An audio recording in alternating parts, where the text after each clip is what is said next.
What's up, fellas? We are back for a second playoff edition of the Blind Pig podcast, courtesy of bgobsession.com. John, before your head explodes, I will just let everybody know you can catch us on YouTube, every audio platform for streaming podcasts, as well as all the socials, Facebook, Instagram, all of them, and, of course, at bgobsession.com. So, John, take it away, sir. I saw your head about to explode. I'm just happy, man. That was awesome. I think, and I just want to get this out of it. I think the thing that surprised me most about that game is that I thought if we were going to win, I thought, Tampa Bay's the better team. They've got all this playoff experience, which they did. And by the way, how brutal for their fan base to get knocked out in the first round after the season they've had. And just, I feel for their fans. I really do, because I don't think they saw it coming. And I didn't see it coming. I thought we would win. In fact, I will pat myself on the back for the second week in a row, because I said we would win on a field goal as time expired, and we did. However, I didn't really think we would be the better team. And I guess the thing that surprised me was, even though it was angst-filled and it wasn't always pretty, we were the better team, and we'll talk about that more as we go on. But we didn't steal this win. We beat them. And when the plays had to be made, and that's what the Tampa Bay players said after the game. And I also cruised over to Pewter. I don't know what it is. One of their fan forums last night, and that's what they were saying is, you know what, Washington, when the play needed to be made, they made the play, and we didn't. And that's exactly the way it went down.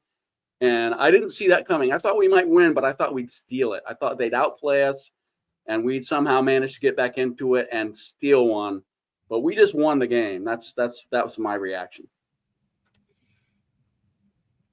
I feel like we talk a lot about the players. I feel like this game was won last week in the planning stage with the coordinators and the position coaches. I feel like we sat down and took an incredibly strategic position. Every interview I saw with Dan Quinn that was taped at some point in time past the point that it would show up before the game. I mean, you know, stuff always surfaces later, right? That people tape that they agree not to show, or they talk about conversations they had. Every single one of those was like, we can't give them the football. And I don't mean turn it over. I mean, we can't let them have the football. If their offense comes out and owns time of possession, we're going to get run out of the stadium. And every single thing I saw in the first half indicated that our whole goal was to hang on to the football and keep it out of Baker Mayfield's hands. I don't know that I have ever seen in my 40 some odd years of watching football a more obvious game plan to just flat freeze the other team's one unit of the other team out. It was fascinating to watch. And 35 minutes to 24 minutes, man. That was the final time. Yeah. And that's usually the other way around. Tampa Bay has been the one with 30 plus minutes of time of possession while other guys were begging for the football. And it wasn't only not 35 to 25. There was like an 18 play drive in that, right? If I'm remembering. That was the second half, yeah. And then the most important part is we got the ball back with 4:40 on the clock, and they didn't touch it again. You know what I mean? It was such a timely. Tampa Bay ran like 3 plays and a punt in the second quarter. Yeah, if I remember correctly. What also made that time of possession thing even more impressive is that we did it without some like punishing run game. Yeah. Yeah, you can say that again. Running game? Yeah. Packed up and left town. Well, to that point, and I said it, I think we noticed, I saw really early on, the quick pass game was going to be the extension of the run game. Because, like I said in chat, if you're out there and you're just listening, we do have a BGO game chat. So it's wild and crazy, and it's basically a Buffalo Wild Wings on steroids when it comes to watching a game together. But running headfirst into Vita Vea 30 times to say you at least stuck with the run probably wasn't the way to win this football game. But if you look, De'Ami Brown had a couple quick catches around the line of scrimmage. Eckler had like 3 catches for 30-plus yards. B-Rob had a couple of catches. So they were utilizing that quick hit as part of the run game, even though they're not actually handoffs. And I think the crazy thing, Derek, just to add on to that, the crazy thing is that here, I think all we heard last night was we're getting run all over and we can't run. Well, they had 101 total rushing yards. Guess what we had? 82. It was. I mean, they had a little bit of edge on us, but really, it just wasn't a factor in the end result. Okay, Paul, I know you're itching to jump in, man. Let me correct myself real quick first, Paul. They had 10 plays in the second quarter, but they held the ball for less than 3.5 minutes. Now they did get a touchdown out of those 10 plays, but 3.5 minutes out of a quarter. The rest of it was all Washington's football. Go ahead, Paul. Sorry. Yeah, there are 3 things that I want to point out. And this isn't necessarily related specifically to last night's game, but oh my gosh, how fun is this? We've gone for years on this podcast now talking about everything except what is actually happening on the football field between the lines. We've been a circus. It has been an absolute drama-filled franchise for years. And outside of you guys and meeting with you guys, it has been so painful to be a fan of this franchise.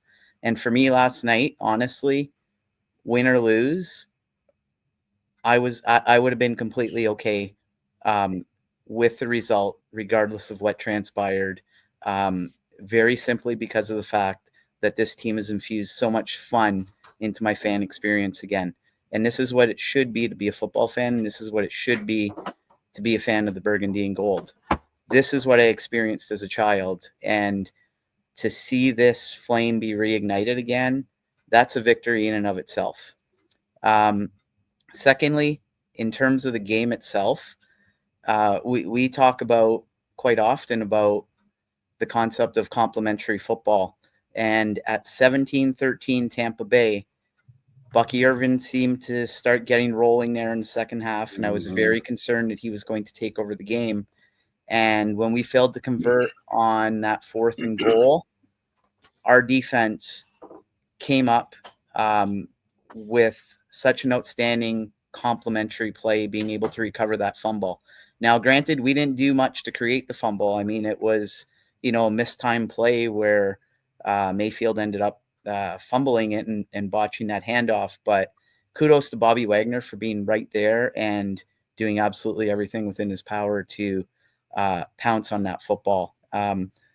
Complementary football wins you football games. And we needed it at that point in the game desperately because it felt like we were letting that game slip away at that point. That's my thought in regards to the game. The last thing that I want to state, and it goes back to something that Joe Gibbs always harped on. And if any of you have Joe Gibbs's book, he talks about this in his book as well, how you win with good people. And I saw Bobby Wagner. Is that game plan? Daniels. Well, is that game plan for life you're talking about? Yes. I saw Bobby Wagner. I saw Jaden Daniels. And I saw Terry McLaurin in the post-game interview on the field. And Bobby Wagner comes out and starts talking about LA wildfires and people being displaced and the harm that is causing throughout that area. It reminded me just what a quality individual and human being he is. You heard Terry McLaurin and Jaden Daniels talking about their faith, giving credit to others for their successes on the football field. You win with good people. And we honestly have a franchise right now that is full of quality individuals. And that's how you ultimately find success in this league. But as a fan, it makes the experience that much more enjoyable as well, just to be able to cheer for good quality humans. And that makes this fan experience so much more fun and so much more enjoyable which I guess loops things all the way back to what I talked about at the beginning. This is fun, like beyond fun. I'm so thrilled. I gotta add to that, Paul. I don't after the last 20 some odd years, I'm not sure there's a fan base in the league that recognizes the difference between quality people and not quality people. I'm not sure there's a fan base in the world that recognizes the difference as well as we do at this point in time. I just, you know, we've put up with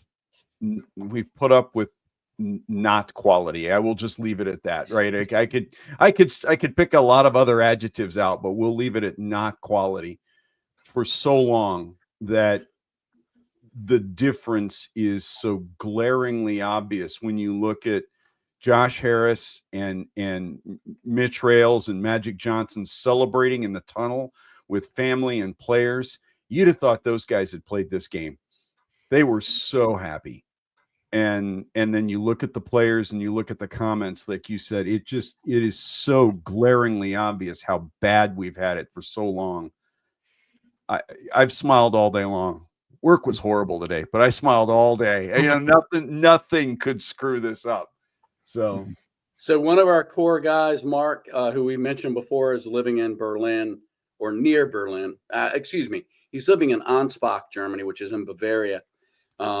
But Mark, I pinged him as the game was winding down, and I'm like, "Are you watching it?" It's like 4:30 in the morning there in Ansbach, Germany. But anyway, he had just woken up and was following on that ESPN app where you're waiting for the screen to refresh.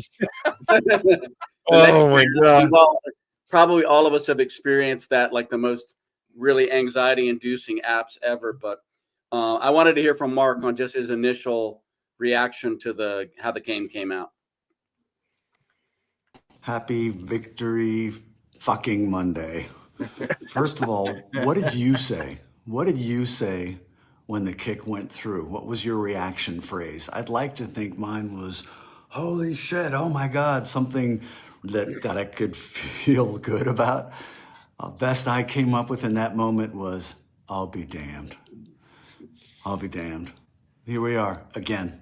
Here I am again wearing a backwards baseball hat because of Dan Quinn and because I believe, and I said it early on, I'll keep wearing this silly thing backwards every time they win from now on forward. So I'm going to start with Dan. I'm going to do 3 quick bullet points right here. 1, the whole Riverboat Ron thing. Does anybody else find that laughable now? We ain't got Riverboat Ron. We got, Dangerous Dan. DC Dangerous Dan. I love it. 4th down and fourth down 5 times to go for them on conversions in a road playoff game. Washington fans have been saying, and hell, any football fan, when you go in undermanned against arguably a better opponent on the road, you got nothing to lose. What do we always say?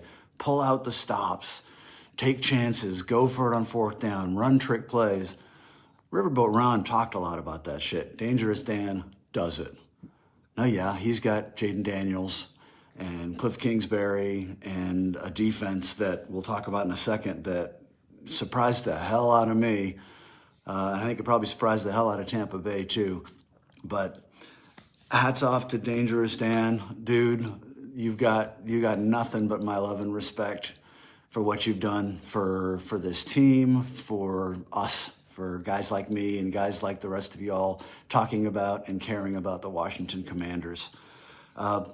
Defense, too. I wrote and predicted I didn't think we'd be able to get them off the field and that they would go down and convert in the red zone. And how Joe Witt has cobbled together, and with Dan's help, I'm sure this week, cobbled together a game plan to stop what was a prolific offense. That's all we heard about last week, right? How prolific the Tampa Bay offense was and what a challenge it was going to be. We even had Lattimore playing, and you know, he had a rough night, but I suspect we'll hear in film breakdowns that he probably didn't have as bad a night as we think, because all you see, right, is the times when Evans shakes free and catches the ball and Lattimore's the closest guy. What you don't see are all the plays where Baker has a little bit of time and is looking down the field and can't find nobody. So I think Lattimore made a big difference in that defense. I think it has a lot to do with the way they were able to contain. They were able to play, I think, the kind of schemes and attack the way that Joe Witt maybe always wanted to this year. And he may have been able to do that because of Lattimore. We'll find out. We'll hear more about that with film breakdown later this week. But to me, the defense was the key to that game. I've gotten used to Jaden Daniels doing Jaden Daniels things. That's not fair to the kid, but you expect him to make a half a dozen just wow plays every week, and he does. I did not expect to see the defense do this. So, I mean, I can't, other than to say major props and kudos. We'll come up with a nickname for you, Joe Witt. Keep doing what you're doing, my friend, because it's working, and you came up huge in the biggest stage that team has been on in a long time, and you came through flying colors. I'll stop there and come back for the other ones later. Too much time. So I want to echo a couple things about Lattimore real quickly here. First of all, a lot of people I heard saying like Mike Evans is eating us alive. Mike Evans had exactly the same production last night as somebody else on the field named Terry McLaurin. So I'm not saying that's a good thing. He did have his moments, and Lattimore was struggling. There's no question about that. But he did not take over the game any more than, if you want to say he took over the game, well, Terry McLaurin took over the game because they had their stats are identical last night. And then the second thing, I just heard a lot of people beating on Lattimore because that's what we do as fans. We got to find a scapegoat if something bad happens. Look, the guy is not healthy, man. The guy re-injured his hamstring like less than a month ago, missed time again, and came back.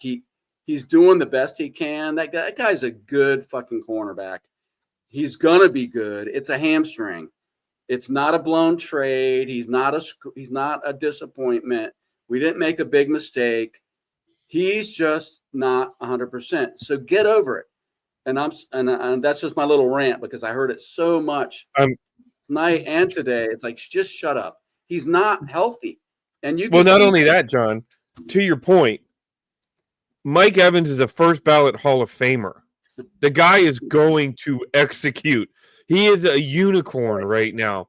You know what I mean? Like, you want to show somebody taking over the game? Let's go back and look at the Philly tape from last year when Benjamin St. Juste or Emmanuel Forbes was lined up on him. And then you can talk to me about, did he give up some plays? Absolutely. Is he playing? Did we expect? Should we expect him to shut down a Hall of Fame receiver? No. You contain those guys. Held them under 100. And I said it in the chat. I'm glad you brought it up. The touchdown to Evans. It was blatantly obvious that Lattimore's responsibility on that play was to cover the fade, because Quan Martin turned around and went full running man towards the corner of the end zone with his hands in the air, trying to get in the way at the passing lane. It was designed that Martin's in charge, responsible for the slant. Lattimore's responsible for the fade. You can see it. And Baker Mayfield made a perfect throw that even the guys on TV pointed out missed Quan Martin's helmet by about 1.5 inches. You know what I mean? Yeah. So you can't hold that against Lattimore. Did he have a rough game at times? Yes, Evans had his moments, but he's going to do that to pretty much anybody.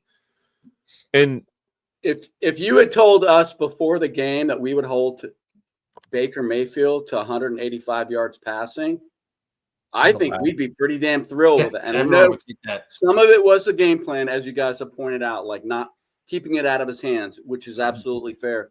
But 185 yards from Baker Mayfield, that's a terrible outing. I mean, I would have thought we won by 20 points if you told me that ahead of time. Yeah. Well, but it wasn't just Baker Mayfield. We kept Bucky Irvin under 80 yards. I mean, Bucky's been running roughshod over everybody for the last 4, 5, 6 weeks. This game plan, my only criticism is in the second half we shifted and did double coverage on Evans and put Lattimore out one-on-one with McMillan, and Evans and McMillan both semi-disappeared. I wish we had made that. I'm thrilled they started the game the way they started the game. Let's go see if Lattimore's got what it takes to do what he normally does with Evans. Understand, I haven't gone back and done the research. People keep talking about the averages over the last 7 years, Evans on Lattimore. You can't tell me there hasn't been a couple of games in there where Evans hasn't come out on top and put up some respectable numbers. And then some other games where Lattimore's just playing out of his mind and shut him down. They're talking about averages. Yesterday, Evans won. But I think we saw that happening by the middle of the second quarter, and I would have liked to have seen an adjustment before halftime. That would have made me a little happier. But other than that, Joe Witt Jr. and the defensive staff, dude, amazing stuff. Yeah, I thought the vets, and I don't know if you guys felt this way, but I felt like right out of the gate, the veterans on this team were showing like where we came to play. Like Bobby Wagner, that first series. That first stop in the hole where he met Irvin in the hole. Oh, yeah. He like destroyed her. Yeah. He just blew him up. I know everyone wants to talk about how Baker Mayfield trucked Wagner. I was going to say, hey, he wore some too, but yeah. Yeah, and that's okay. But the bottom line is, man, Wagner played like a man with his hair on fire all night long, right?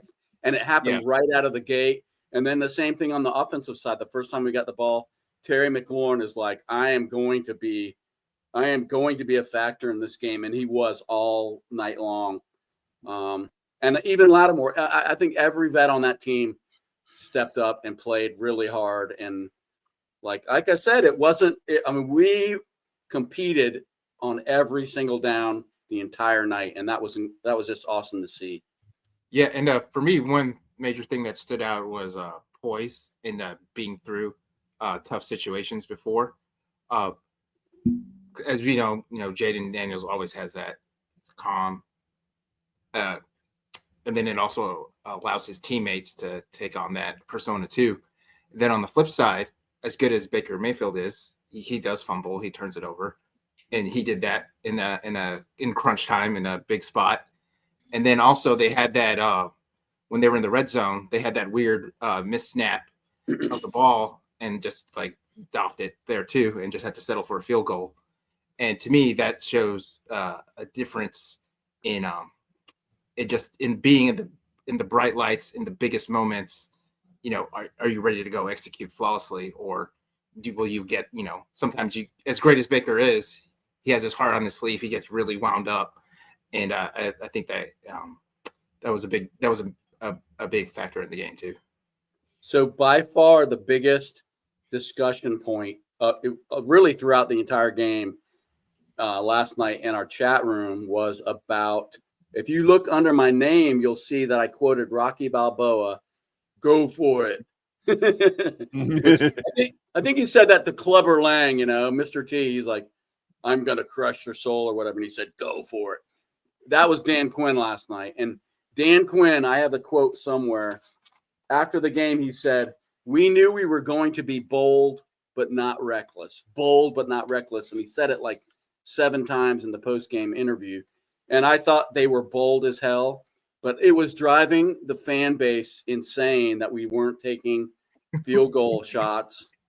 Maybe not after the last field goal shot. Maybe they were like, well, maybe I'm I'm okay with us not taking so many field goal shots. But I know it was driving. And I say this with love because in a normal season, yeah, you want to take points in a playoff game. If you think you got easy points, take them. But I think this whole mindset of this team is, you know what? We weren't supposed to be here. We weren't supposed to be this good. We weren't supposed to be a playoff team.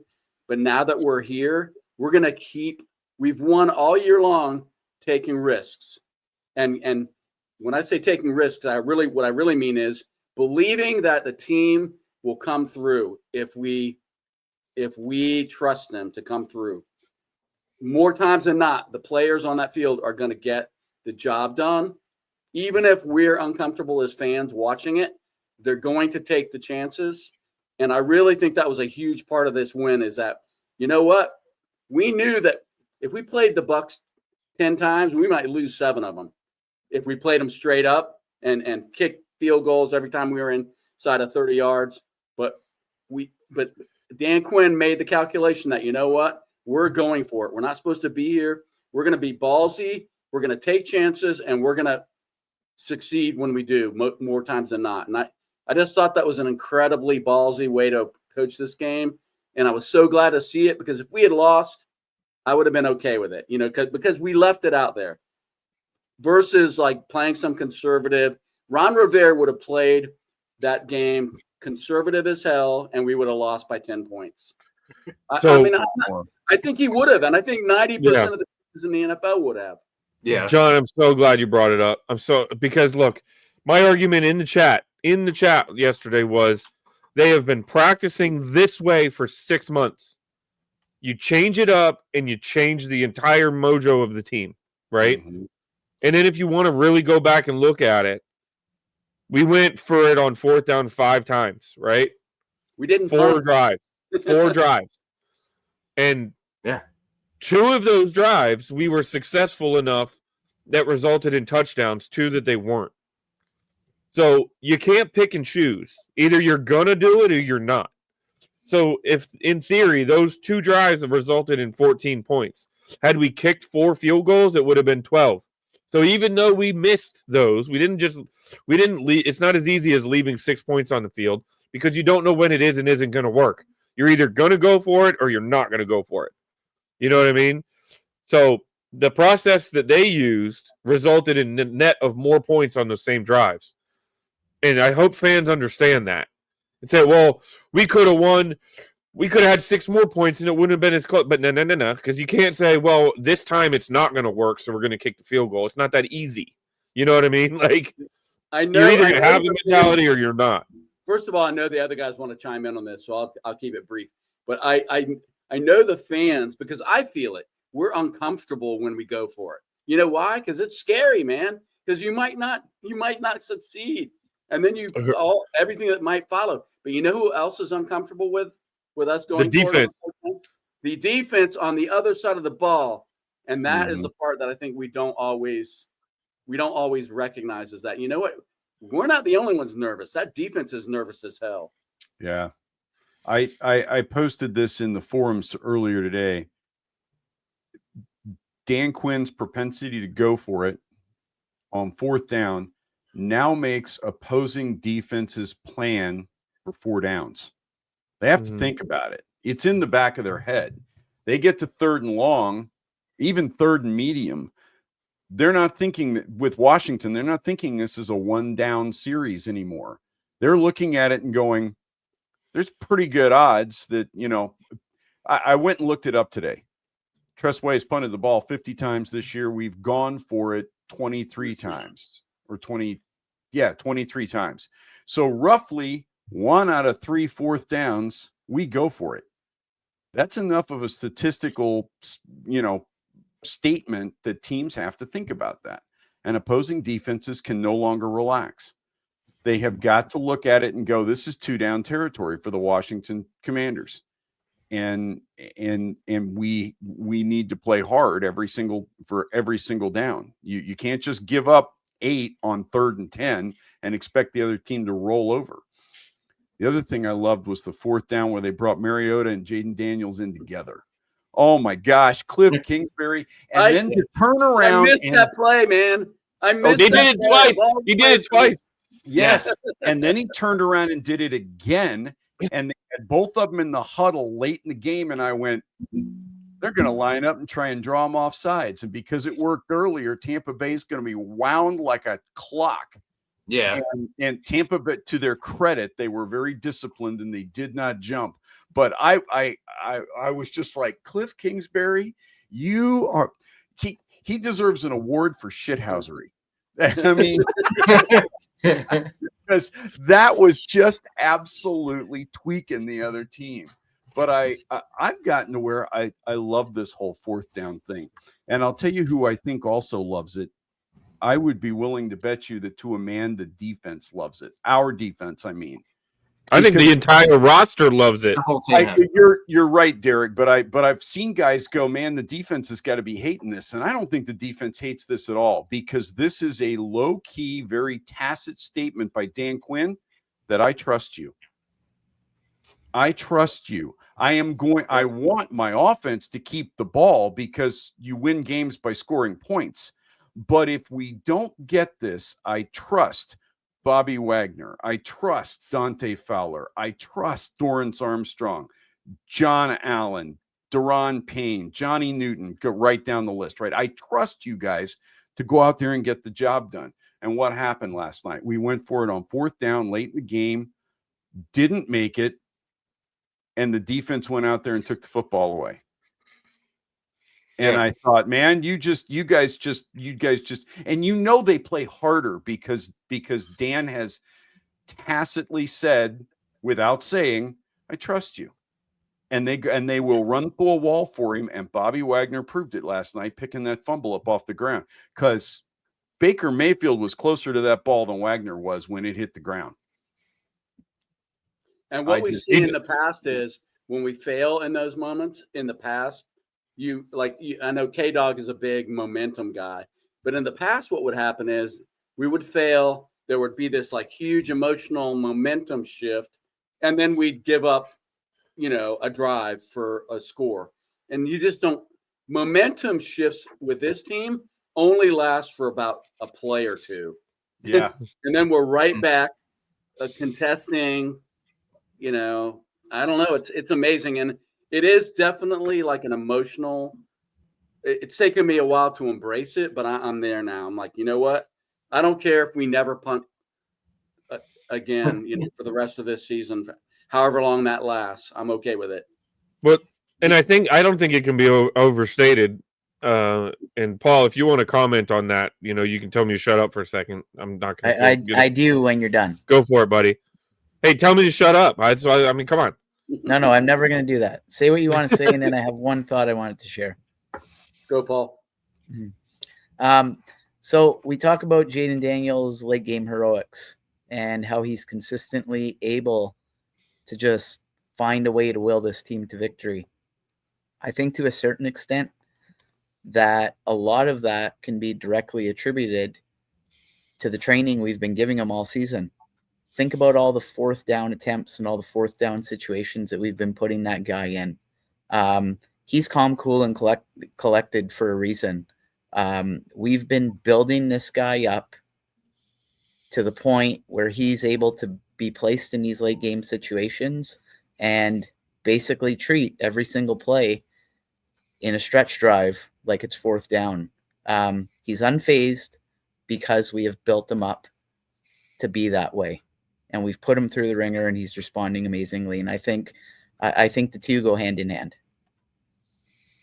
So go ahead, Derek, and finish. Well, no, that was a perfect transition because I was going to mention. I had one other thing to mention. Go ahead, Tony. Go for it, brother. Yeah, one other thing I wanted to mention about 4th downs is, sometimes we overanalyze things, we try to read into it, and one thing to me, we go for it on 4th down is because we're fucking good at it. Like the whole year, we've been going for it on 4th downs, and we're the #1 team in the NFL at converting 4th down. So yeah, of course we're gonna go for it in the most important game of the year too. So right, we were 60% against the Bucs, 60% on 4th down, which was like a down game. That was a down game. We were usually 20 for 23 in the regular season. Where was that? We were better on 4th down. We were 60% on 4th down and 53% on 3rd down. So, I mean, obviously, I don't know which comes first. Dan Quinn believing in them and giving them the opportunity for the 4th down, or whether it's that they're so good on 4th down that he believes in them. I don't know which way it goes, but we are incredibly good on 4th down. Yeah. And to that point, anybody who's played football understands exactly how short 2 yards is.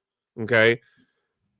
We're watching it on TV, and broadcasting has completely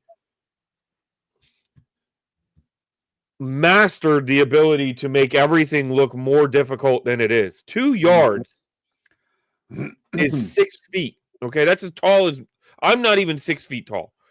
But these guys people need to realize these guys they believe they are the best, most talented humans on the planet. And they have to.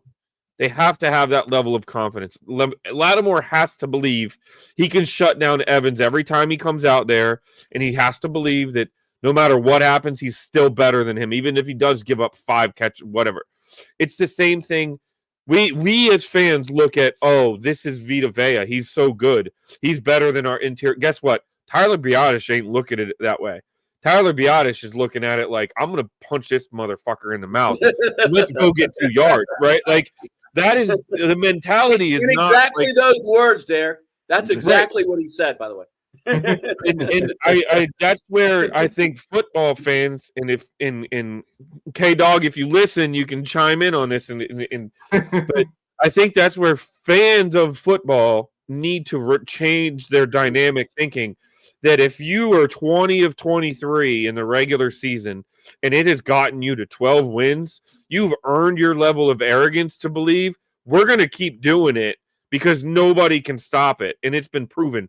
And if you have any doubt about that, look at the stupid tush push up in Philly, right? Like, everybody hates that stupid play. Well, can't stop it. Give me my yard. I'll take it, you know? So I think that when we're talking about 4th down, people need to realize 2 yards, if you're a confident and you're a capable football team, you should have no doubt you can get 2 yards. And the difference between 2 yards and 1 yard is not even a half of an arm. It's 1 arm length of Jaden Daniels. So, and we're going for it on 4th and 5 too, so it doesn't matter. Right. I mean, Yeah. It's crazy, man. Hey, here's the incredible thing about tonight. We're 37 minutes in, and we'll take as long as we want tonight. So you can shut it off if you're listening anytime you want. But we're going to talk until we are done talking. We barely mentioned Jaden Daniels tonight. I mean, we barely mentioned him, and that it's because it's just become routine, right? He just does what he does, and we're just so used to it that like we don't even feel the need to call attention to the guy. I mean, he's bleeding. Now he's bleeding on the field. I saw a meme today where somebody had done like a W in blood on his cheek, which I thought was so awesome. good. But I know Mark had some thoughts about Jaden Daniels, and for God's sake, we got to talk about Jaden Daniels a little bit. Let's do it. Yes, sir. Yeah. So Jaden Daniels continues to set a bar for rookie quarterbacks that I can't see anybody easily surpassing anytime soon. The accolades are there, and you hear the national press trying to find words to describe the kid's poise. And so one thing that I suspect we're going to have to talk about in the offseason is the kind of the physical toughness this kid has, among other things. There were at least 2 times during that game where if you're a Commanders fan, you held your breath and you felt maybe your heart sinking. One, when he gets blown up cartoon style on the sidelines, which to me, his foot just stepped out of bounds. He gets blown up. If that's on Patrick Mahomes, they probably call it, but I can see why they didn't. He's still right there on the sideline. But point being, he crashes down awkwardly on the ground and you're holding your breath thinking it's all over. The other one scared me even worse, and that's when he gets his plant leg, his right knee buckled back under him from behind after throwing. And when you saw it on the replay, I don't know if I'm the only one, I'm sure I'm not, who had visions of RG3's knee just going that same direction. And the fact that the man shook that off and shook off another cartoon hit and, survived the little red badge of courage and all that. That one was more for show. It looked worse than it was, I'm sure. But the point is, this kid is tough. And I hope it lasts. He's going to get hit. And we went into this season thinking, is he strong enough and physical enough to survive in the NFL running? And one of them was in the pocket. His knee survived it. I'm not quite sure how, but it did, which is remarkable to me. So, Jaden, brother, you're something else, man. And on top of it all, you're a tough son of a bitch. And I got a lot of respect for that. I said something earlier in the season about this, and I want to double down on it. I think what has me more excited about the long-term prospects of this team is the fact that Jaden Daniels, for as amazing he is as a runner, and he is an amazing runner, that is going to go away over the years. In 10 years, he is not going to be getting around the corner and getting away from Cantley on that 3rd and 1 at the end. He's going to lose a step at some point. What he's not going to lose is the ability to stand in the pocket, stay cool, read the field, and deliver the ball. That's what guys like Tom Brady did for years and years and years and years. You know, talk to me in 10 years if we're still doing this, then I'll put Jaden in that same category. But what I've seen over the last few weeks anyway, is the kid is just cool as in the pocket and delivers the ball on time. There were a couple of amazing throws. The first one to Terry up the left sideline on the first drive, drops it in a bucket, remarkable throw.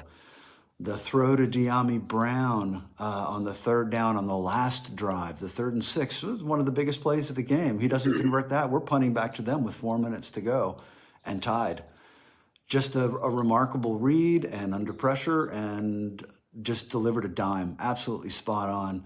Both passes to the end zone, cool, under duress, reading the field and delivering the ball. That's what guys like Montana and Brady have made into Hall of Fame careers, is being able to do that. We're seeing signs of Jaden being able to do this as a rookie, which is just stupid. It's just stupid, and I love it.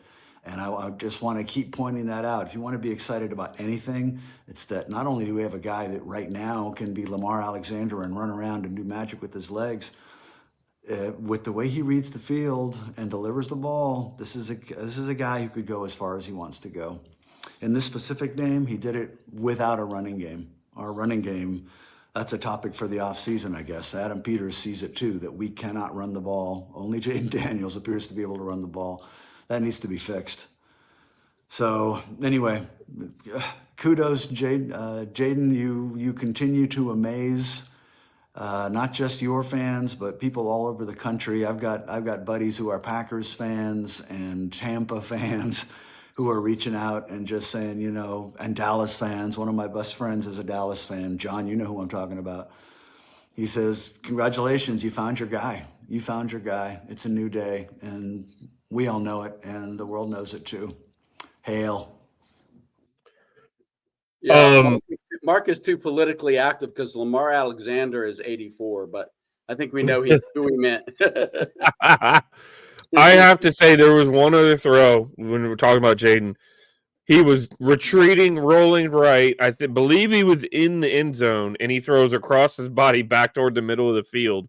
And it's one of those throws that you're like, no. And then Ertz is wide open by himself for a first down. And they're like, okay, good job. Like, you know what I mean? Like, just, you always tell him, you never make that throw. You never make that throw until it works. And then you make that throw. You know what I mean? Like it was wild. He's definitely starting to get so confident that there were 3 or 4 throws last night where I was like, ooh, okay. You know? I was like, oh, like especially several like across the field where we've seen like, I don't know, that one Gibbs Super Bowl where at the end of the first half we threw like a sideline pass and it got intercepted and run back for a pick six. He threw a couple of those kind of balls where it's like, if it wasn't just right there on time, it could have been picked. But he's getting away with it. So I had all those moments last night, but oh crap! Now I got it. Oh, so this morning I was really curious what people were going to be saying, you know, on all the football talk shows, because we were the last game last night. So obviously it's probably going to be the first take this morning. And I was struck. There was a 20-minute segment on ESPN, and I forget whether it was Sports Center or it was their football show, but I don't know what it is, with Teddy Bruschi and the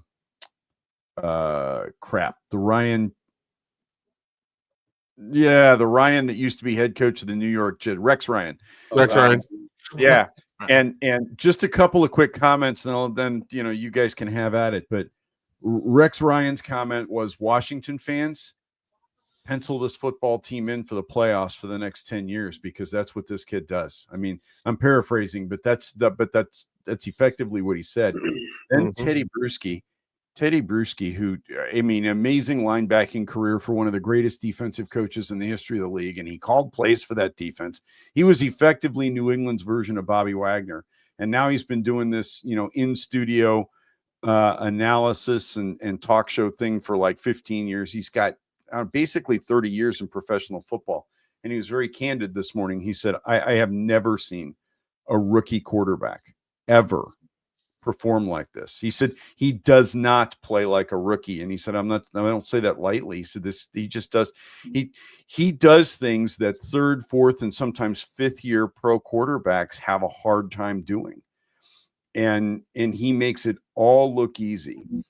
And the last thing I'll throw out there is the confidence that the offense has with this kid. After Tampa kicked the field goal to tie the football game, they showed McLaurin and Crowder talking on the sideline, grabbing their helmets and getting ready to go out to play. I have never seen two guys in a tie ball game that late in the playoffs getting the football look so relaxed and so confident in my life. They were cracking jokes, and you'd have thought it was pregame warm-ups for all the pressure that it looked like they were under. And there's one reason for that, and it's the kid playing under center. They know he's going to make a good decision. They know he's going to deliver the football. They know that if there's nothing there, he's going to get them some yardage with his feet. And they know that if something does go wrong, he's going to come back and make it right on the next play. I mean, I got it.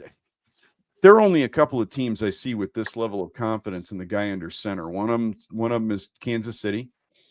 Any team Tom Brady ever played for. But no team in the NFC East looks at their quarterback the way ours does right now. That was one of the other things that was said this morning, is that Jaden Daniels is hands down the single best quarterback in the NFC East, and it's not even close. So wow. I'm just going to throw this out there because I try to do it every time. But a couple of nuggets in terms of records. That was the first playoff win since 2005. Road playoff win. We're 7-4 all time in the wild card round. We're 8-12 all time in road playoff games. First time with no punts in a playoff game for Washington since 1945. That's almost all time, right? When we didn't start till 1932 in Boston. So Quinn, this is a big one. Quinn is the first coach in Washington history to win a playoff game in his first season in the Super Bowl era. And I don't think Dan Quinn gets enough credit. I don't think he'll ever get enough credit because that's the kind of guy that he is. He's always going to deflect credit because he's a really amazing leader. I'm like so bought into Dan Quinn. I don't know what we were thinking because we didn't want Dan Quinn. The fans didn't initially, but we were wrong. That guy, he was the perfect hire, and we made the perfect hire. And lastly, Gonzalez. I know about the doink. I called it a boink, but I'm just picking nits there. It sounds more like a boink to me than a doink. However, embrace the doink. His 3 field goals are the most in a playoff game since Chip Lohmiller in Super Bowl 16 versus Buffalo. Or I'm sorry, Super Bowl 26. Anyway, I know it was a little ugly on that last one, but he did kick a 52-yarder, I believe, and he hit the one to win the game. So major props to Gonzalez. And his fucking hair was perfect. Well, did you read the article about that? No. So apparently somebody went out.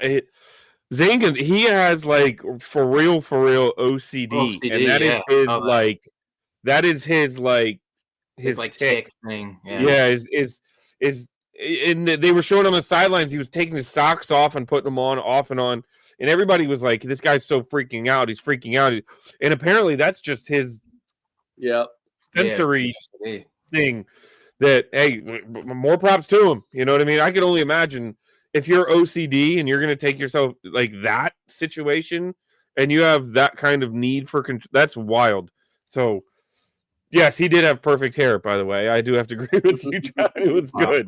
I don't care what he does as long as he keeps hitting 52 yarders that would have been good from 60 right down the middle of the pipe. Yep. That was I don't care if he wants to strip naked, run around the field, put his uniform back on, go out there and kick a field goal as long as it works for him. Have you guys noticed? I just got to point out one thing. Have you guys noticed, like most kickers, when they're in their stance, it's kind of like a golfer with a pre-shot routine or whatever. Most kickers are like obsessed with like, I'm gonna walk up, I'm gonna stand and stare at the ball, I'm gonna like stand up, move 2 steps to the left, assume this certain position. He just kind of walks up. He looks like the guy on the corner on the way to work that's got the "Please help Vietnam vet" sign. He's just standing there, except with perfect hair, or like in a normal. Looks like he's standing there, and then it's like, hike the ball. I'm going to kick it 52 yards through the uprights. I mean, it's crazy. Next time he kicks, watch his setup because he has no setup. It's crazy. Yeah, that's true. I think we also, since we're speaking of the kicker and our special teams, I think we would be fooling ourselves if we didn't give a few props to our long snapper, Tyler Ott. I don't know about you guys, but on that game-winning kick, I couldn't help but think of Dan Turk. That man's name has been forever etched in my memory. And sure enough, that game was also in Tampa Bay.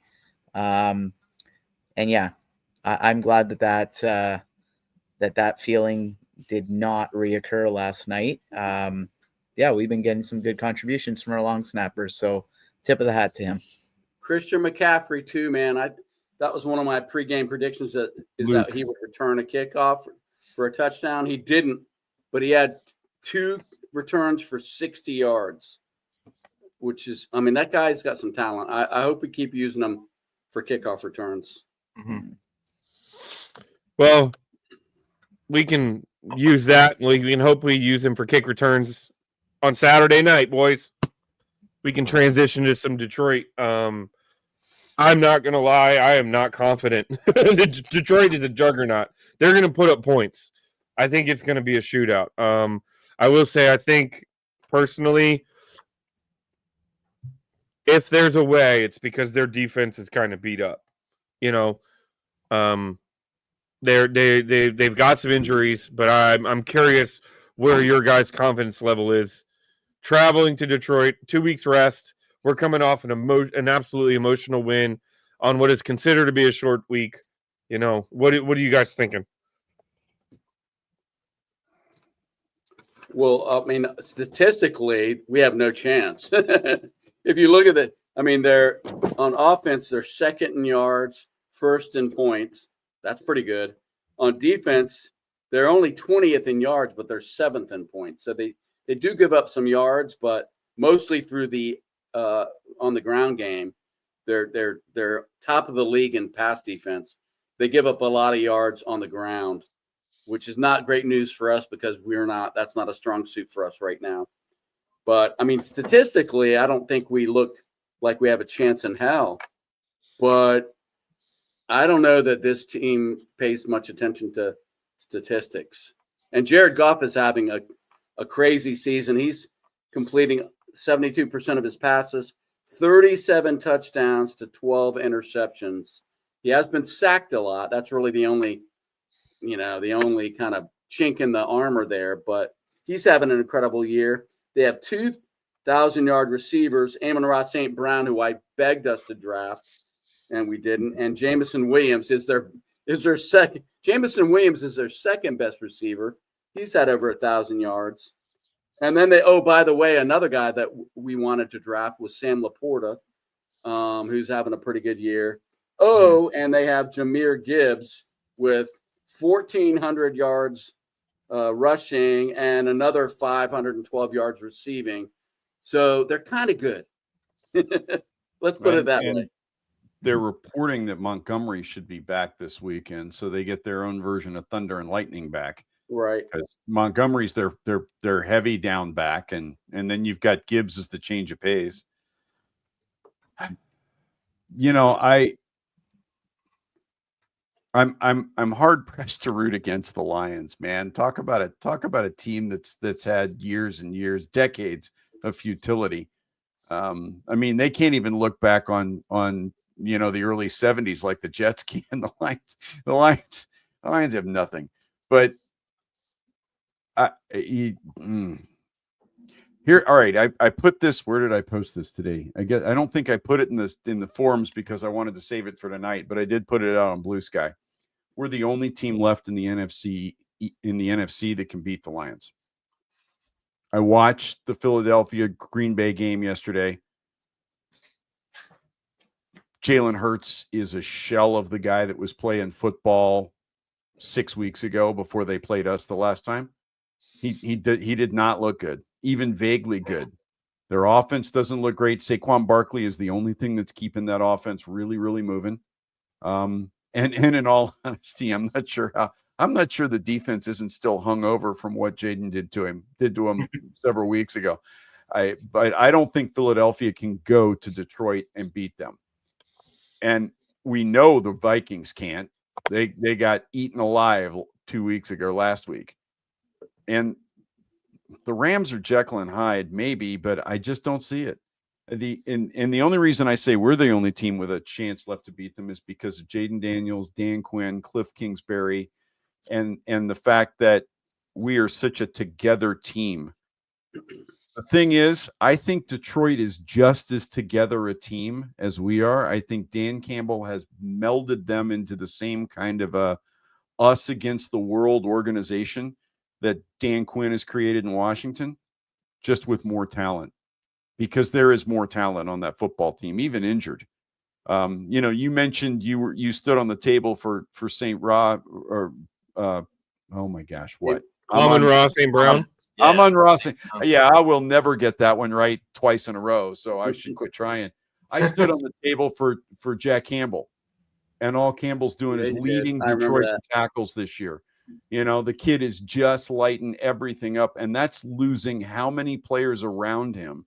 And he is still lighting the world up. So there's a tremendous amount of talent there. I still believe we can go to Detroit and win.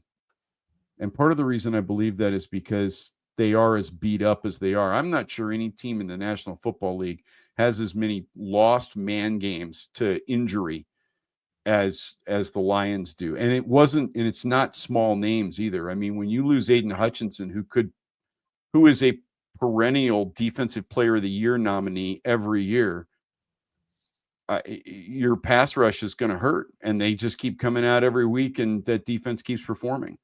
I feel like we can win the game. I do not feel like I probably won't pick us. I haven't made up my mind yet, but I probably won't pick us tonight. I don't know. We'll see. The philosophy all season has been anybody, anywhere, anytime, right? You've heard Dan Quinn talk about that time and time again. He's had an outstanding year coaching this team, and he's been as instrumental to this team's success as anybody else on this roster. And I think this week is largely going to come down to coaching. These guys have to get this group to believe that they can walk in there and win. And just having that mentality and that mindset, I think is half the battle, right? So it's going to take a monumental effort, but I suppose you can't count this team out at this point. I really can't explain it, but you can't count them out. Yeah, we always have a chance. And then also the petty side of me really wants to win just because of how Ben Johnson was such a punk during the interview process last year. So like we owe this fool. But yeah, their offense is insane. On paper, it looks like there's no contest, but it's the playoffs with Jaden. We have a chance. And then also like the players and our coaches, their mentality, they're not thinking the way the fans are thinking. That they're focused and they're going in with the mindset to win. So So I was looking at Jared Goff's playoff record. Not that that's necessarily relevant, but I mean, all we have is like the history of the teams, right? I mean, and what we know about this season. And Goff has won. He's done pretty well in the playoffs. He's 5 of 9 as a starter in the playoffs, and that's a lot of playoff experience as opposed to our guy who has one game of playoff experience. But his completion percentage is about 10 points less in those playoff games than it has been this season. He's about 62%. And I'm kind of with Bob. It's like, I just think you have to throw everything out the window in this kind of a game, because first of all, Detroit's been off for 2 weeks. You never know. That could be a blessing in that they've gotten a rest and they've gotten guys healthier. But we've also seen teams come out after taking a layoff or getting a bye, and they look rusty and out of sync. And I think that's a possibility. But I just think this team, I'll put it this way. I think we're a nightmare matchup for Detroit because we are that team. I'm not saying we're a team of destiny, although if we beat the Lions, I'm going to say it in all caps. But we feel like we've got a little bit of that team of destiny thing going on. And we're the team that no one wants to play because we've already exceeded all expectations and we have nothing to lose. We literally have nothing to lose.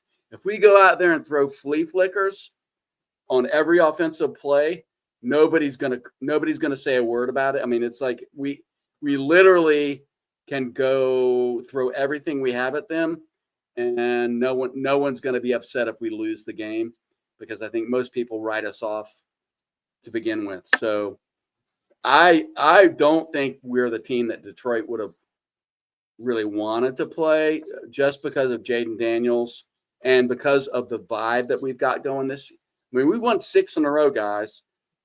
And again, I don't know how many in a row they've won. They've won all but 2 of them this year. I don't think they've lost since I think they lost in like week 2 and week 14, something like that. Week 15, they've won 3 in a row. They beat Chicago, San Francisco, and Minnesota to close the season. Their last loss was to Buffalo. Yeah.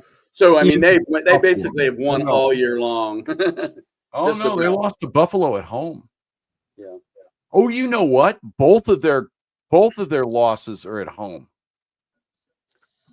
Yeah, Tampa Bay beat them in Detroit, and Buffalo beat them in Detroit. Look, I think this team, I don't think any of us would sit here and say, I'm willing to go put my mortgage on the Commanders and, that we're definitively going to win this game. I think we all can be rational and realistic enough to understand why we're 8.5-point underdogs going into Detroit.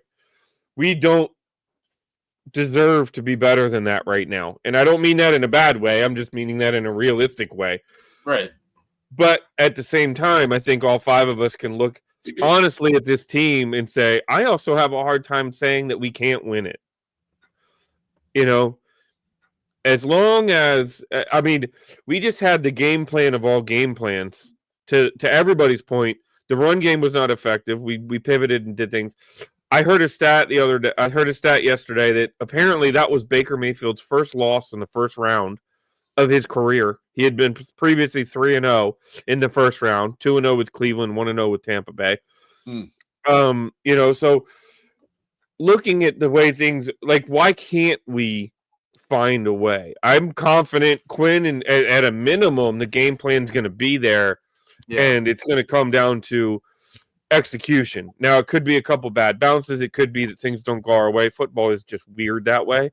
Mm-hmm. But as long as we've got JD5 behind with the ball in his hands, and nothing against, as long as we've got a quarterback, because Mariota's, and I'm not saying I'm advocating for Mariota, but to the point that the coaches you're confident in, Mariota came in and looked damn good in 2 football games. Now, they were against bad football teams, but still. So you have to, at a minimum, believe that the coaching staff is going to be ready. The players are sure as hell going to be ready. And And I think that the teams, just as a whole, they're going to be prepared. And we might get our doors blown off because guess what? And I've said this in every single podcast. We won 4 games last year. 4 games. We were supposed to win 6.5 by Vegas's rule, and we've already doubled that output. Okay. Who's blown our drawers off in 2024? That's nobody. The point. Nobody. Tampa Bay was the last I'm just asking the question. I'm not making a statement. Tampa Bay was the last team to beat us by more than 8 points, and the spread on this game is 8.5. Which Tampa Bay beat the Lions. I think the spread's 8.5, not because Vegas thinks that's where it's going to end up, but because that's where Vegas had to open it to get people to bet. I'll bet that spread tightens up throughout the week as bets come in. If we're less than a 10-point dog to them, that tells you a lot right there, because they should be like they should be at least a 10-point favorite in this game based on what they've done this year, I think. So do we want to go there? Are we ready to? We'll do. But part of me wants to say, forget the predictions. I'm riding high, dude. I really don't care what happened. Well, I do care. Obviously, I'm emotionally invested. I do care. But at the end of the day, even if we lose this game, Sunday morning, I'm going to wake up and say, dude, that was a hell of a ride. That's loser talk. I hate that. I totally hate that. You just said it, dickhead. Shut up. No, it's not. We're in the playoffs, man. We have a chance to go. We have a chance to go to the NFC Championship. You're not wrong. It's not a win if we lose. I didn't say it was. I didn't say it was, but I've always I've had the same mentality. I'm going to root like hell. I'm going to be sad as hell if we won't win this football game. I believe, but I'm still. You say that after we lose, man, not now. Right now, we have a chance to win. That's just the way I look at it. So then go ahead, lead us off there. All right, Master of Quan, let's do it, buddy. Master of Quan. Wow. I told you guys I was sleep deprived. I have no filter at all, man. All right. So I'll probably be the only one, and I'll probably be wrong. But I already kind of hinted, my mindset is they're going to be tight. They've had time off. They've had all this time to think about it. We're not the team they wanted to play. We're not the team they thought they were going to play, because they thought Tampa Bay would beat us, and they've been game planning it for Tampa Bay the whole time. No, and they were thinking the Vikings. It didn't happen. Because if Tampa Bay had won, they would have gotten the winner of the LA-Minnesota game. Well, they've been game planning against whoever they would have. Yeah. They think they would have played. I don't think it was us. It probably wasn't us. Yeah. Yeah.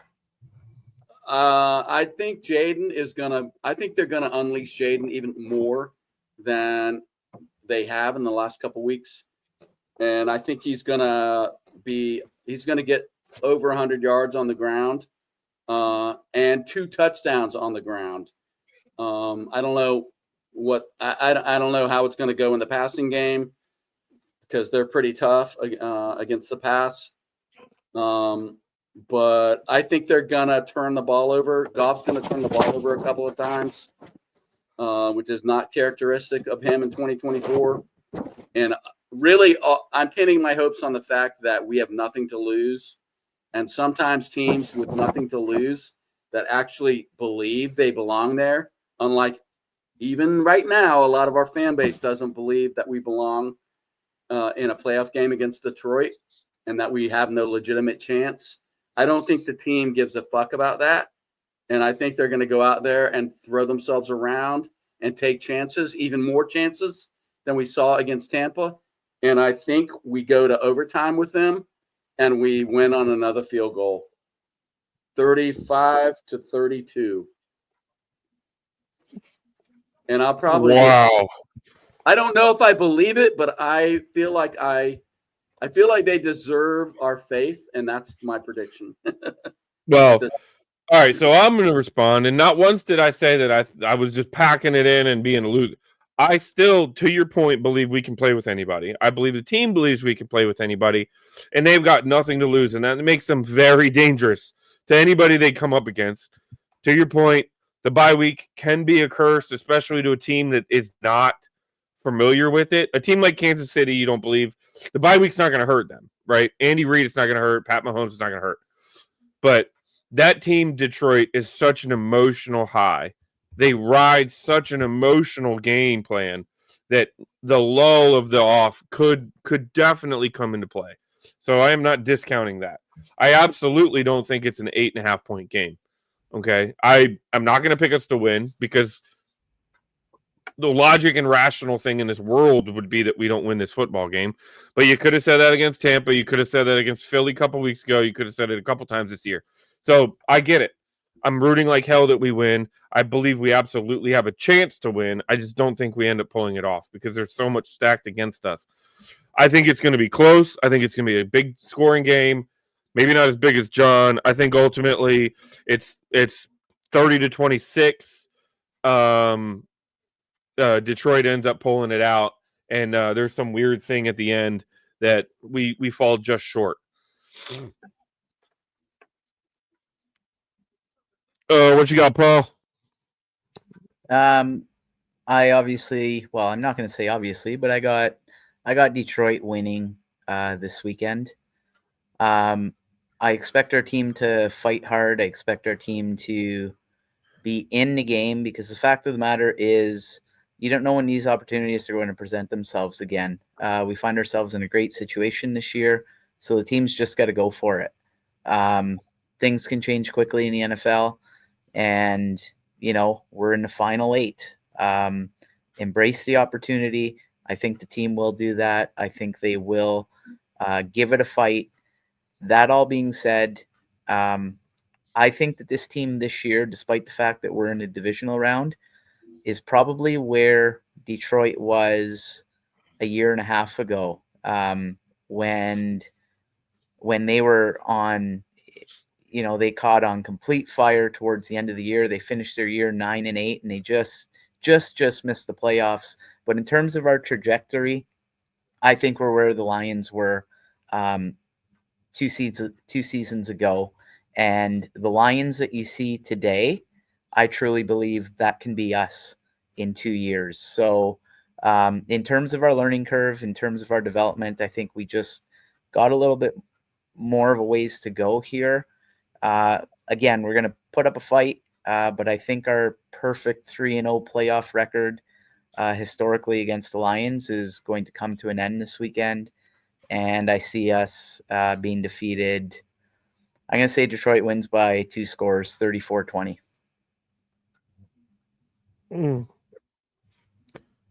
What you got, Tony? All right. Before I share the prediction, just wanted to share a quick anecdote that's along the lines of what Paul has been saying to really enjoy it and how fun things have been. So today I was a chaperone for my kids' field trip to the National Art Museum, and I had on a Commander's hat. So other kids, we wanted to talk about the game. Definitely other parents wanted to talk about the game and the Commander season. Get to the museum, security guard, we're chopping it up, talking about the game. And even the guide, who was like an older lady in my group, in between, exhibits, we're talking about the game. So it's just so awesome. It's such a great feeling. I haven't felt this in years. No one ever wants to talk about us when we suck, in all those Snyder years. So just to reiterate what Paul said, it's just been awesome, and to just enjoy everything. And now going to the game, Detroit's just really good. Nothing against us. I definitely see many scenarios where we do win. I just think their firepower just is a little bit too much, and they're just a little, they're just a couple of years ahead in their building stage. But we have Jaden Daniels, so we definitely have a chance. I think we go down swinging. It's a good game, and we have to get used to being in primetime games with Jaden Daniels. We're going to have a lot of primetime games in our future. But I think it's going to be I'll go 34-30 Detroit, but I like everyone defeated in prime time, by the way. Just going to put that out there. Sorry, what was it, Tony? I spoke over you. Oh, 34-30 Detroit. By the way, we were undefeated in both primetime games this season. Just going to Let's hope it keeps going. Bob, what you got, brother man? I gotta. For those of you that don't that may be tuning in for the first time because it's the playoff edition and we've never done this before, and you're suddenly find yourself kind of excited. I live in Dallas, and I married a Texas girl. My in-laws are all Cowboy fans. I got a text message from my mother-in-law this morning congratulating me. They stayed up last night to watch the game because I'm a fan and because Washington is just so stinking fun to watch. And my mother-in-law had nothing but great things to say. She thoroughly enjoyed herself. She thought the team is fantastic and wished me luck this next weekend, which is something that like almost never happens. Granted, I have a great relationship with my mother-in-law. It's not malicious. She's just a Cowboy fan, right? and right before Christmas, I walked into my local meat market to get something. The guy behind was wearing this pullover. The guy behind the meat counter goes, "They should have kept that name. That was better than this Commander's crap." And on my way out, his buddy, who was wearing a Cowboy hoodie, because it's cold in the meat market, for the record, he's all bundled up in a Cowboy hoodie. He goes, "Dude, congratulations on a great season. Wish you the best of luck in the playoffs. You've got a wonderful team." Cowboy fans, do not stop me and say that. I have been here 40 years, and all I've gotten for 40 years is shit, for the most part. And this year, they're as excited as we are, which is kind of weird. Anyway, all right. So having said that, I went and pulled up a couple of numbers because I think there's a team out there that looks a little bit like our team, only maybe slightly better. 23 of 34 for 362 with 2 touchdowns. That's his passing numbers. His running numbers are 11 for 68 for 2 touchdowns with a long of 21. Is Josh Allen of the Buffalo Bills 4 weeks ago against the Detroit Lions in Detroit. I'm going to say something very controversial. I think Jaden Daniels is every bit as good as Josh Allen is today. Right now.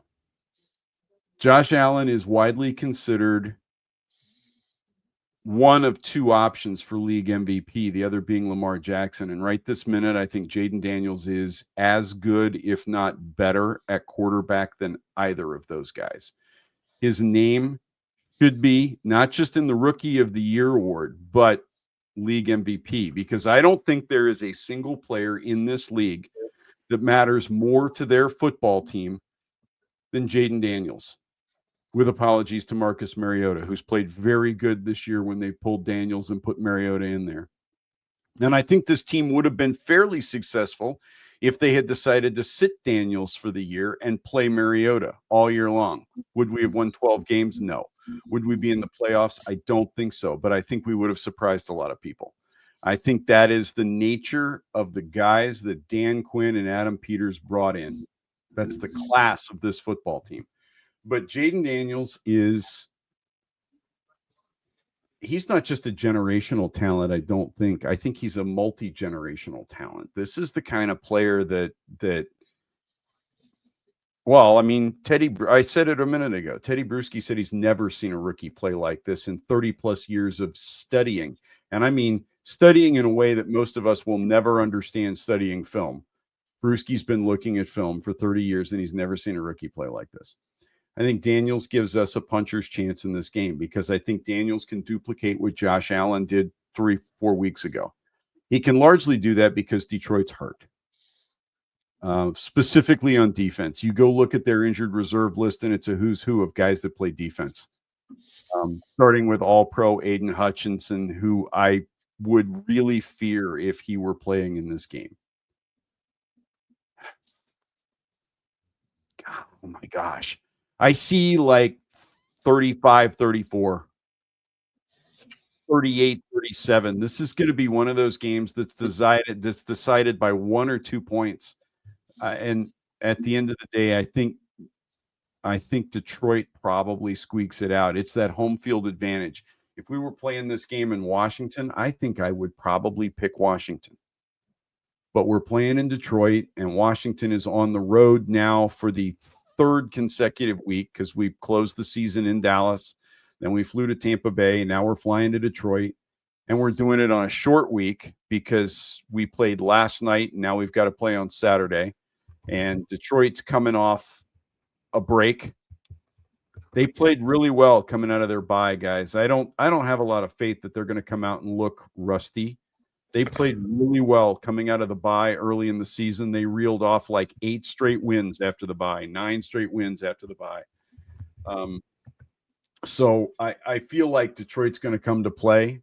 I also feel like Detroit's got that thirst that you only get with a near miss like they had last year in San Francisco. And they came ever so close. And I feel like there's a desperation there that maybe Washington doesn't understand because we haven't been in the playoffs for years and years and years. Detroit gets it. That's true, Bob, but also with that comes a ton of pressure. You're not wrong, John, but they've proven themselves to be pretty pressure proof most of the season. They've done fairly well all season long. So I'm going to say Detroit, and I'm going to say 36-35. Final answer, Derek. Got it. All right, so we hear from Mark here before we wrap up. So Detroit on the road, the Lions, an even more dangerous offense than Tampa's was. Last week I wrote that I didn't think our defense would be up to the task ultimately of keeping Tampa under 30. We did keep Tampa under 30. We're gonna have to do that again against Detroit. My brain is telling me the same thing. There's no way this defense can, for a second week, contain guys like Gibbs and Amon-Ra St. Brown. I mean, the Lions are loaded, and their offense comes into this the hottest. I mean, I think the best offense in football. We're in that conversation, but I don't think we're Detroit. Not just because of the personnel, if nothing else.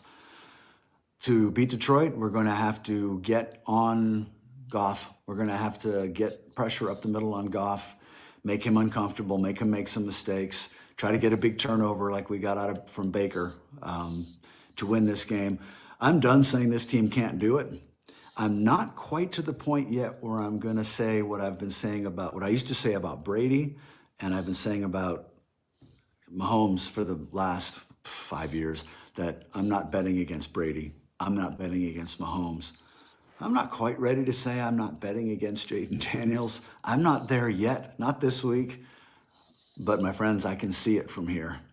Mm-hmm. I can see it from here. I will not be surprised anymore by anything this team does. This team has some magic. There's some forces smiling down on this team.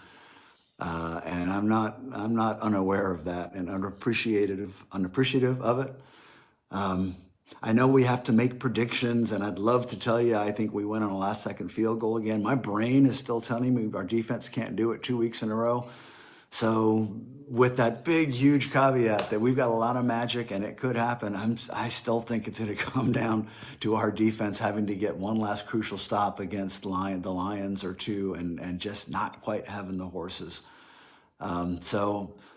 I hate to even do it now, but I'm going Lions 28, Commanders 24, and it gives me a bad taste in my mouth to say it at this point, but that's kind of where my brain is at. I hope you guys see it differently, and I hope you are right again where you were right last week.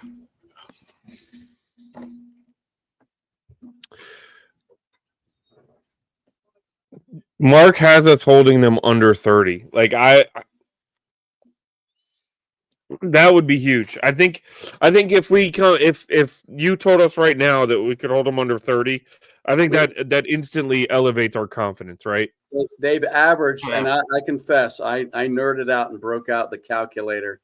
They've averaged 33 points a game this year. They've had some big blowouts, but on the year, they've up, including, all the way through the regular season, 33 points. So that would be overachieving for us if we could hold them to 30 or below. There you go. Last team. Anybody care to hazard a guess the last team to hold Detroit under 30?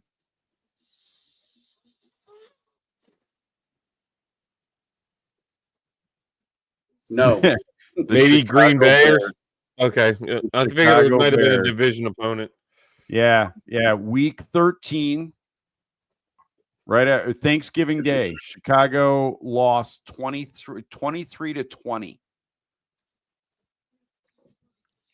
The week This before year? that, Indianapolis held them to 24. This year or last year? This year.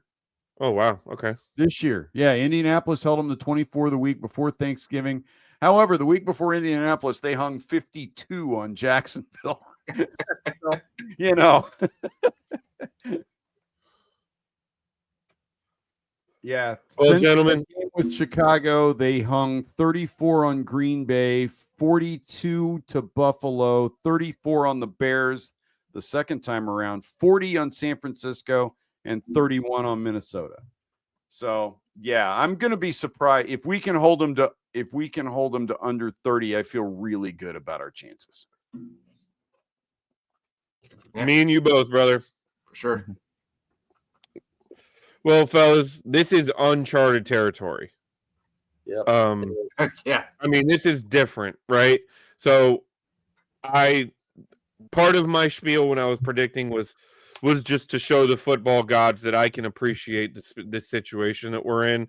And I know all 5 of us are probably on the same page that sometimes we've got to look back and just say, holy shit, here we are. We're here in this, you know what I mean? So to John's point, and I know we went back and forth on your prediction, but at some point you do have to say, you know what, this is who we are. We're going to be in every game we can be in possible, and we're going to find a way to be competitive. So, fellas, Saturday night can't come quick enough. It's going to a Saturday during the day might be the longest freaking day of my entire life.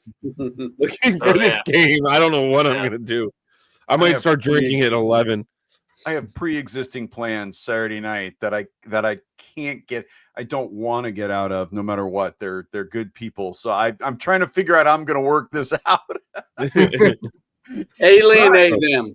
You have 4 days to alienate them. That's right. Piss them off. 4 days to piss them off. Yeah. And get uninvited to their party. Yeah. We're almost 90 minutes into this thing, so we probably should start wrapping it up. But I couldn't be happier to share it with you guys, and thank you everybody on here. It's awesome to be here.